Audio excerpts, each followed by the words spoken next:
I hear the sun is about to eclipse. We're not going to get to see it here, but that's going to affect things, right? Absolutely, and I'm always happy when we can't see an eclipse because the shadow of the eclipse, wherever it falls, it kind of magnetizes the earth and not so good stuff happens. So this eclipse tomorrow is, it's the new moon, so it's new starts. The moon is very close to the earth because of where it is, and it's going to be over the southern oceans by Indonesia, that area, and that ground always shakes. That's a rough area there anyway. It's just not good to start out with. So, but for individuals where this eclipse is, this is the companion eclipse. The first set of eclipses on this axis was in September, so it's something that will take from September of last year through September of this year to come to be. For Pisces, the sign that we're in, it's about them. It's about brand new starts for Pisces. It's about Pisces really finding a way to project their highest and best use of their energy out into the world. And the beauty of it is that they're likely to be recognized for it, which is something doesn't happen all that often to creative people like Pisces. For Aries, they have to be really careful not to create more work for themselves than they can possibly do. Aries are all about starting things, or not so much about finishing things. And this eclipse will give them the opportunity to start something new professionally, something that they can work with. So they want to be careful not to make it too big and too overwhelming. For Tauruses, this is a great eclipse for them. This is about them achieving a long-standing hope, wish, goal, or objective. Something that is very near and dear to the Taurus's heart can actually come to be, and it will be through the help of their well-placed female friends rather than male friends. We'll help them get to where it is they need to be, that it will allow them to be more creative and more productive. Pat will appreciate that. Well, I thought she might. For Geminis, not so much. For Geminis, this eclipse is way more about their career and public standing versus their home life. And they're going to have to, whatever the decision is, they're going to want to try and do the thing that's best for their home. But this time, Gemini, with this eclipse, it should be about your professional aspirations should come first. For Cancers, it's about legal matters, educational matters, contracts, negotiations.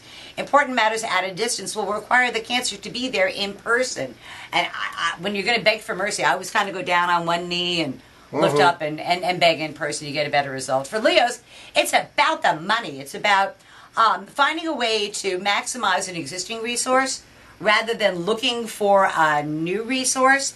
But if they can see their way clear to manifest that existing resource, it will be like money falling out of the sky on them. It's a very good time for them. It puts them in a very good financial position that will pay off probably in July, August, and September, which right about the time you're going to need it. So for Virgos, this eclipse is all about them. It's about them saying, see, I told you I could do it. This is about them getting some professional recognition for the job that they do.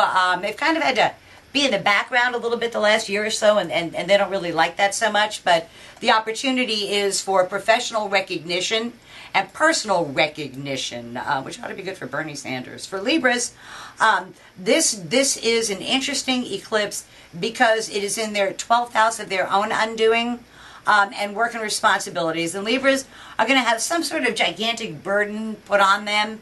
And they're going to accept it graciously because Libras are very gracious people.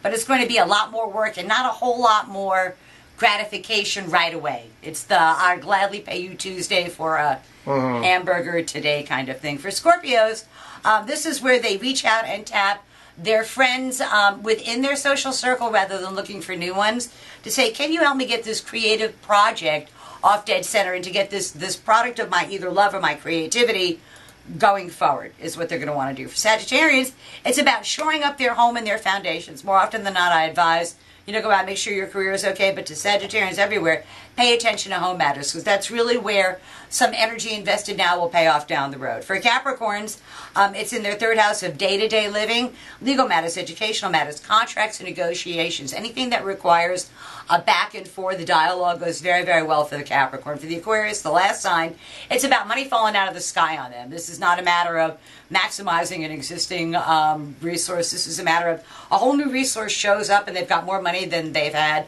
in a long time to do lots of fun things with. So tomorrow's news today for the 12 signs of the zodiac for the solar eclipse on Doesn't sound too bad. Tuesday. Yay. See you next week. Always a pleasure.